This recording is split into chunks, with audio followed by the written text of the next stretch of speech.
Welcome to this explainer. Today, we're going to completely dismantle one of the greatest military myths in history. We're looking at how one single, insanely over-prescriptive strategy, fueled by extreme overconfidence, led to a devastating stalemate that literally changed the modern world. We are deconstructing the infamous Schlieffen Plan. Right, let's jump right in with a pretty staggering boast from Kaiser Wilhelm II. Paris for lunch, dinner at St. Petersburg. I mean, wow. That quote perfectly captures the sheer grand illusion of the German High Command back in August 1914. They legitimately believed they could pull off a rapid, decisive victory across two massive fronts. It was just a staggering level of hubris. So, to understand why this massive boast failed so spectacularly, we first need to define the famous Schlieffen Plan itself. This was the core strategy they banked on for that quick win. Conceived by Count Alfred von Schlieffen, the idea was to solve Germany's ultimate nightmare, being squeezed between France on the west and Russia on the east. The theory was surprisingly simple. They figured Russia's terrible railway network would take about 6 weeks to fully mobilize. So, Germany would quickly sweep through neutral Belgium, crush France in exactly 42 days, and then, boom, use their own internal railways to shuttle the whole army east to deal with the Russians. Easy, right? Well, here is where we find a stark, really fascinating contrast between the legendary myth of this plan and the actual historical reality. For decades, people actually believed the Schlieffen Plan was this flawless doomsday machine that only failed because of poor execution. But modern historians, they've completely debunked that. It was actually a rushed pitch just to secure more military funding. It originally advised a defensive war of facing two fronts. It catastrophically misjudged the enemy, required every single thing to go impossibly right, and get this, it was never actually tested in a war game. Not even once.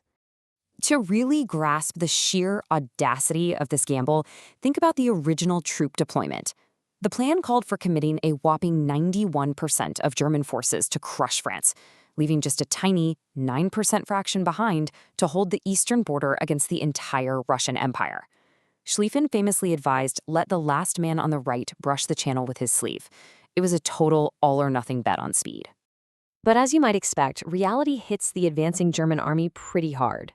You know the saying, no plan survives contact with the enemy? Well, the friction of actual messy warfare immediately brought their grand 42-day timeline to a screeching halt.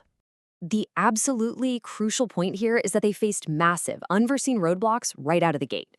First up, they demanded passage through Belgium, fully expecting them to just roll over. But the Belgians flat out refused and fought back fiercely, stalling the Germans for weeks and forcing them to drag out these massive prototype howitzers. Then, invading a neutral country, dragged Britain into the fray, bringing in the highly professional British Expeditionary Force.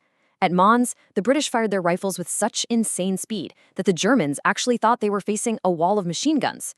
Third, the Russians? Yeah, they mobilized in just 15 days, not 6 weeks, and attacked East Prussia directly. And to top it all off, German communication completely collapsed. You had generals acting like squabbling prima donnas with terrible reconnaissance. A total mess. As August bled into September, an intense crunch basically compressed all these logistical failures and massive battles into a frantic, chaotic blur. The meticulous schedule they banked on, it just evaporated. Within the span of a few frantic weeks, the German High Command was hit with surprise after surprise, and their master timeline was completely ruined. To understand the real human toll of this failing schedule, think about the number 10. Imagine the sheer, bone-deep exhaustion of nearly 750,000 German troops, forced to march and fight a grueling 10 miles every single day. And they were doing all of this while trying to squeeze through an enemy corridor that narrowed down to as little as 12 miles wide in some spots. The consequence of that relentless pace was absolutely devastating. By early September, the fighting strength of the German First Army was literally cut in half, down to 50%. And this wasn't even just from combat casualties. It was starvation, sheer physical fatigue, and totally collapsed supply lines. The food, the fodder for the horses, the ammunition, it simply couldn't keep up with the advancing infantry. Then comes the fatal pivot. Seduced by his own initial success, General von Kluck, commander of the First Army, makes a massive mistake. He turns southeast to pursue the retreating French, completely abandoning the plan to sweep west of Paris. This rogue maneuver entirely exposed his right flank to the Paris garrison. So, as he frantically pulled troops back to defend his rear, a huge 30-mile gap opened right up between his First Army and General von Bülow's Second Army. That catastrophic mistake set the stage for the climax of our whole story. It gave the Allies exactly what they desperately needed, an opening. And this leads us to the desperate and ultimately successful Allied counterattack, famously known as the Miracle on the Marne. The story of this battle features one of the most unbelievable improvisations in military history. 600.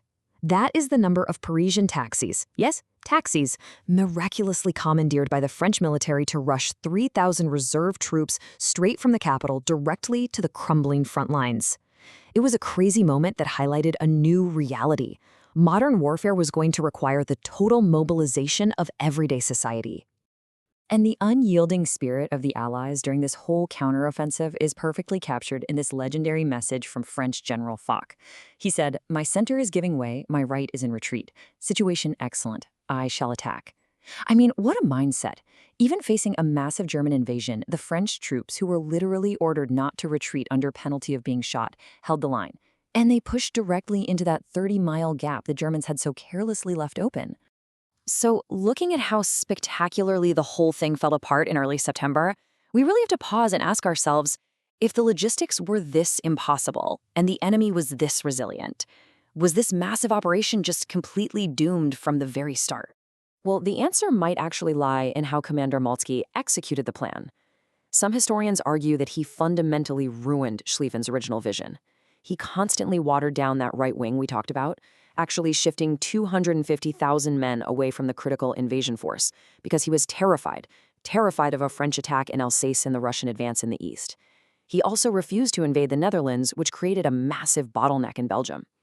So instead of luring the French out into a trap, his modified attack basically just pushed them back into their own strong defensive positions. Facing that exploited gap in their lines and terrified of a total collapse, a German staff officer finally ordered a retreat. Beaten back, their supply lines completely broken, and utterly exhausted, the remaining German armies were forced to withdraw roughly 40 miles.